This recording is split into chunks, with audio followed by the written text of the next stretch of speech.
বিসমিল্লাহির রহমানির রহিম। আসসালামু আলাইকুম ওয়া রাহমাতুল্লাহি ওয়া বারাকাতুহু। এসএসসি 2026 এর ইংলিশ দ্বিতীয় পত্রের সাজেশন ক্লাসে তোমাদের সকলকে স্বাগতম। আজকে আমরা ইংলিশ সেকেন্ড পার্ট নিয়ে খুবই সুন্দরভাবে কথাবার্তা বলবো, অর্থাৎ কিভাবে ভালো রেজাল্ট করবা, কোন বিষয়গুলো পড়বা, তারপরে যেটা তোমার কাছে কঠিন টপিক সেটা কিভাবে সহজ করবা, সবকিছু বলার চেষ্টা করব। তো এই ইংরেজি সেকেন্ড পার্টটাকে দুটো পার্ট রয়েছে। এটা হচ্ছে পার্ট এ, যেটা হচ্ছে গ্রামার অংশ, আর একটা হচ্ছে পার্ট বি রয়েছে, যেটা হচ্ছে তোমাদের রাইটিং পার্ট। তো আমরা আজকে রাইটিং পার্ট নিয়ে কথা বলতেছি না, আজকে শুধুমাত্র গ্রামার পার্ট নিয়ে কথা বলবো। আর এই গ্রামার পার্টে তোমাদের রয়েছে মোট 60 নম্বর। হ্যাঁ, তো ভাই দেখো, আমরা এটাকে আরো তিনটা ভাগে ভাগ করছি। একটা হচ্ছে রেড জোন, তারপরে গ্রিন জোন, আর একটা হচ্ছে sorry, red zone, yellow zone আর গ্রিন জোন, তিনটা ভাগে ভাগ করছি। এখন এটা আমি আমার কোচিং এর যে শিক্ষার্থীগুলো আছে তাদের উপর ডিপেন্ড করে তৈরি করছি। তোমরা তোমাদের জোনগুলো নিজেরাই আলাদা করবা, ঠিক আছে? এখন আমার জোনটার সাথে তোমাদেরটা মিলেও যেতে পারে। তো দেখো, কিভাবে জোনগুলো তৈরি করবো সেটা কিন্তু আমি সুন্দর করে বুঝিয়ে দেবো। আমরা রেড জোনের মধ্যে কোনগুলো আছে সেগুলো নিয়ে আগে কথা বলি। রেড জোনের মধ্যে আমি রাখছি কোশ্চেন নাম্বার 1, অর্থাৎ গ্যাপ ফিলিং উইথ ক্লুজ। তারপর রাখছি question number 3, right form of verb, এবং কোশ্চেন নাম্বার 7 রেখেছি প্রিপোজিশন। ঠিক আছে, এখন এই পার্টগুলো রাখার পিছনে কাহিনীগুলো দেখো ভাই। এগুলো নিয়ে অনেকেরই প্রবলেম থাকে যে গ্যাপ ফিলিংস উইথ ক্লু। তো ক্লু গুলা দেওয়া থাকলো, কোন গ্যাপের মধ্যে কোনটা বসাবো, তারপরে কিভাবে ফর্ম গুলো চেঞ্জ করবো, ইত্যাদি জিনিসগুলো অনেকে পারে না। এই জন্য হচ্ছে আমি এটা সরাসরি আমার স্টুডেন্ট উপর ডিপেন্ড করে রেড জোনের মধ্যে আসছি। তবে এগুলো আমি সহজ করে দেবো তোমাদের।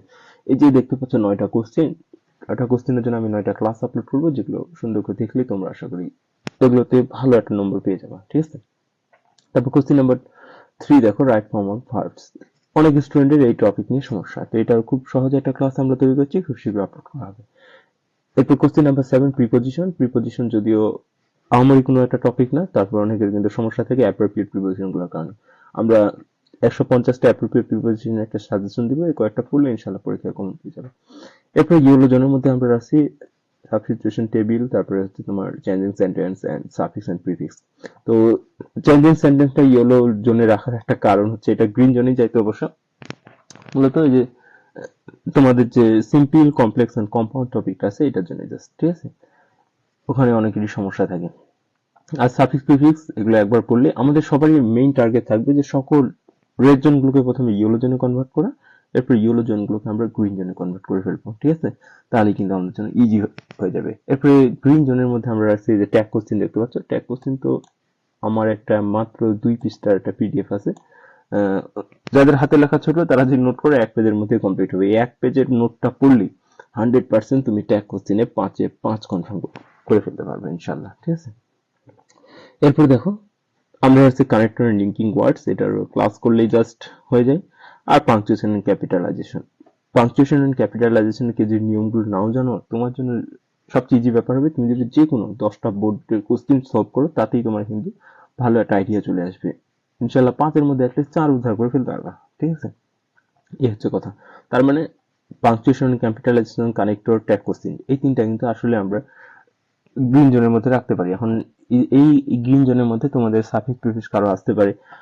মেনটা হচ্ছে আমাদের টার্গেট কি থাকবে, প্রথমে আমরা রেড জোন গুলোতে হাত দিব, এগুলোকে আমরা গ্রিনে কনভার্ট করব। তারপর গ্রিন জোন গুলোকে আমরা ইয়েলো জোনে কনভার্ট করব। ঠিক আছে, সরি, প্রথমে আমরা রেড গুলোকে ইয়েলোতে কনভার্ট করবো, তবে ইয়েলো গুলোকে গ্রিনে কনভার্ট করবো, এই হচ্ছে কথা। তো আমি ধারাবাহিকভাবে প্রতিটি নম্বরের আলাদা আলাদা ক্লাস আপলোড করবো, তো ক্লাসগুলো দেখবা, আশা করি খুবই ভালো কিছু করতে পারবা। তো এই ছিল কথা। আর আমাদের যে কোর্সটা রয়েছে এই কোর্সের মধ্যে এই প্রতিটা ক্লাস আপলোড করা হবে সিরিয়াল বাই সিরিয়াল। আশা করি তোমাদের জন্য খুবই ভালো একটা সাজেশন ক্লাস হবে। ঠিক আছে, পরবর্তী ক্লাসগুলোতে আগ্রহ থাকার জন্য সকলকে ধন্যবাদ। লিঙ্কের মধ্যে আমি হচ্ছে কমেন্ট বক্সে অথবা ডিসক্রিপশন দুইটাতে পেয়ে যাবা কোর্সের লিঙ্ক, দ্রুত জয়েন করে ফেলবা। ধন্যবাদ সকলকে, আল্লাহ হাফেজ।